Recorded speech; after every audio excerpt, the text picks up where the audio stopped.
नमस्कार मेरे प्यारे साथियों, आप सभी का हार्दिक स्वागत है आपके अपने एससीसी पाठशाला परिवार पर। देखिए मेरे प्यारे साथियों, लास्ट जो क्लास चली हुई थी साइंस की, उसी क्लास में क्रम को जोड़ते हुए एक कड़ी आगे बढ़ाते हैं और आज हम अपवर्तनांक पढ़ते हैं। लास्ट क्लास में हमने अपवर्तन पढ़ा था।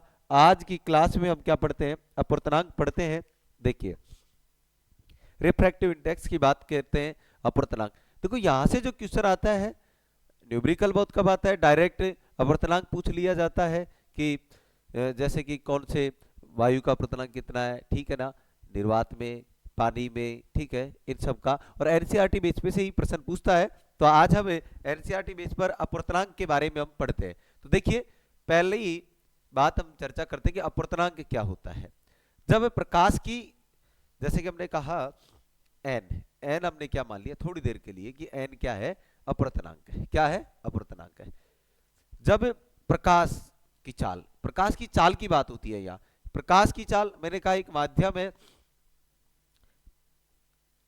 ऊपर निर्वात है और यहां से गति कर रहा है, इसमें एंट्री करता है, कुछ तो विचलन होता है उसमें, ठीक है ना। तो प्रकाश की चाल में जो परिवर्तन आता है, प्रकाश की चाल में जो परिवर्तन आता है, ठीक है, उसी की बात करते हैं। तो देखो, पहले माध्यम से दूसरे माध्यम में जो प्रकाश की चाल में जो परिवर्तन हुआ है, प्रकाश की चाल में जो परिवर्तन हुआ है, वो क्या होगा? निरपेक्ष अपवर्तनांक होगा। कौन सा? निरपेक्ष अपवर्तनांक होगा। देखिए, एक होता है निरपेक्ष और एक होता है सापेक्ष। दूसरा क्या होता है? सापेक्ष। समझने के लिए है, ये समझ लीजिए। देखो, निरपेक्ष होगा और दूसरा क्या होगा? सापेक्ष होगा। सापेक्ष की बात करें तो देखो, पहला तो क्या होता है? पहले माध्यम में प्रकाश की चाल, दूसरे माध्यम में प्रकाश की चाल से, चाल में ही बात कर रहे हैं। दूसरा, ये निरपेक्ष हो गया। अब हम बात करते हैं सापेक्ष। तो प्रथम माध्यम का अपवर्तनांक और दूसरे माध्यम के अपवर्तनांक का जो अनुपात होता है, ठीक है, यानी हम कहें पहले माध्यम के सापेक्ष दूसरे माध्यम का, दूसरे माध्यम के सापेक्ष पहले का, ठीक है, तो वो क्या हो जाएगा? अब सापेक्ष अपवर्तनांक हो जाएगा। देखो, फार्मूला तो ये होता है सी अपॉन में वी। क्या है ये? सी प्रकाश की चाल है, प्रकाश की चाल है जो निश्चित है, आपको पता है। दूसरा माध्यम की, यानी निर्वात में प्रकाश की चाल माध्यम के सापेक्ष की बात करते हैं, तो सी अपॉन में वी क्या निकलता है? अपवर्तनांक निकल कर आता है, ठीक है। इसकी चर्चा करेंगे अभी अपन।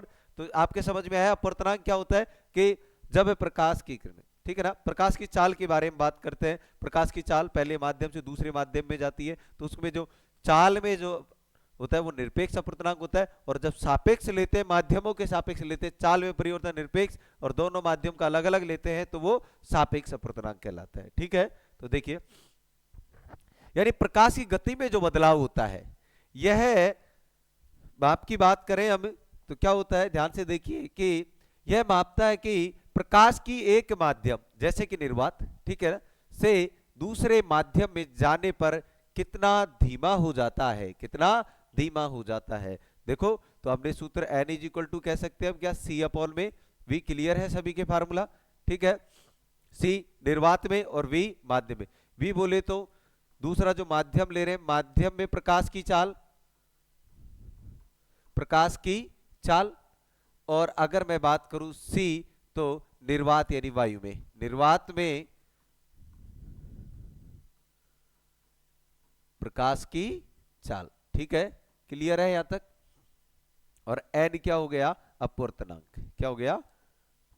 अपवर्तनांक, ठीक है।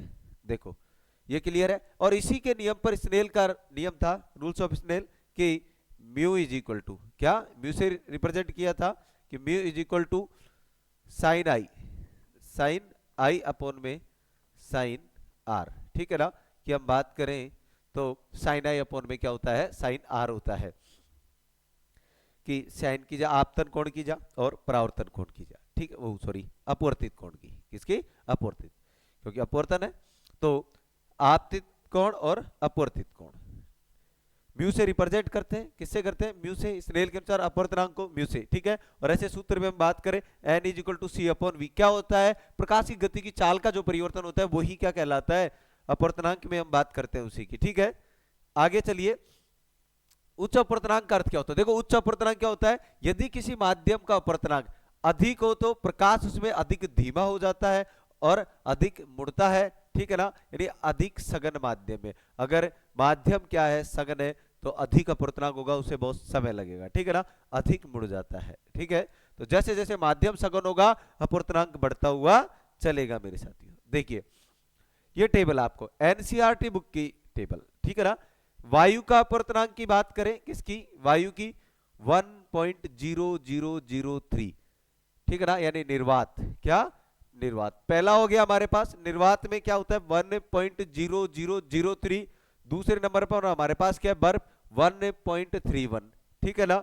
तीसरे नंबर पर क्या है, जल, 1.33। एल्कोहल की मैं बात करूं चौथे नंबर पर 1.36। ये टेबल, ये मानो कि प्रत्येक एग्जाम में अगर अपर्तनांक से क्वेश्चन आता है तो इसी टेबल से आता है, अप्रोक्स लगभग इसी टेबल में से क्वेश्चन मिलेगा। कैरोसिन की मैं चर्चा करूं तो 1.44 होता है, 1.44, और संगलित क्वार्टज 1.46 हो गया। तारपिन का तेल जो आप यूज करते हो 1.47। बेंजीन की मैं बात करूं तो 1.50, और क्राउन कांच की बात करें तो 1.52। देखो बड़े, और कनाडा बाल्सम की बात करते हैं हम तो 1.53 है। खनिज नमक जो होता है 1.54 है। कार्बन डाइसल्फाइड की बात करें 1.63 है, और सघन फ्लिंट कांच की बात करें 1.65, और रूबी माणिक्य की 1.71, और नीलम की बात करें 1.73, और 16 पर हीरा 1.2। सर्वाधिक हीरे की होती है 2.42।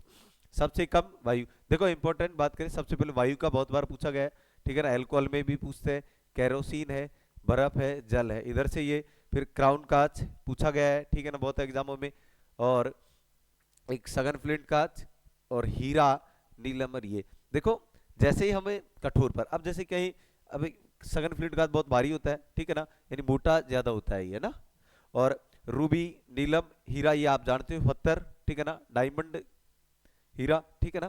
तो जैसे क्या होता है कि सभी के आपने नीलम के, रूबी के पत्थर देखे हैं जो आप लोग अपने रिंग के अंदर यूज करते हैं।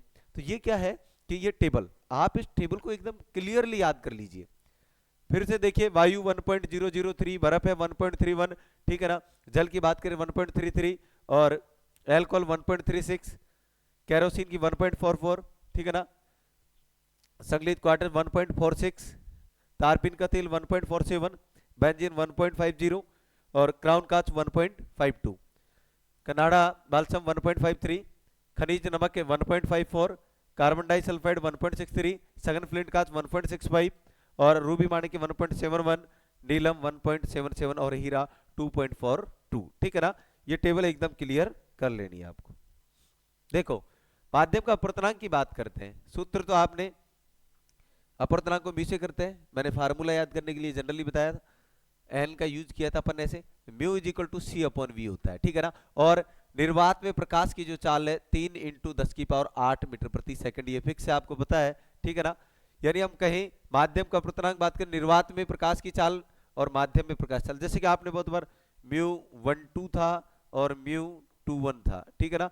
21 लेते हैं तो जैसे कि μ1 अपॉन में μ2, ठीक है ना, कि यहां देखते हैं 1 का 2 के सापेक्ष, माध्यम 1 का माध्यम 2 के सापेक्ष, माध्यम 2 का माध्यम 1 के सापेक्ष, ये ध्यान रखने की बात है, ठीक है ना, कि कौन से किस माध्यम। एक क्वेश्चन था निर्वात या वायु में प्रकाश की चाल की बात थी, प्रकाश की चाल दी होती है, नहीं भी दी होती है, तो निर्वात में प्रकाश की चाल यानी वायु में हमें पता है फिक्स है कितना, 3 × 10⁸ मीटर प्रति। यदि किसी माध्यम में प्रकाश की चाल इतनी है, 2 × 10⁸ है, तो माध्यम का अपर्तनांक पूछा है C/V C।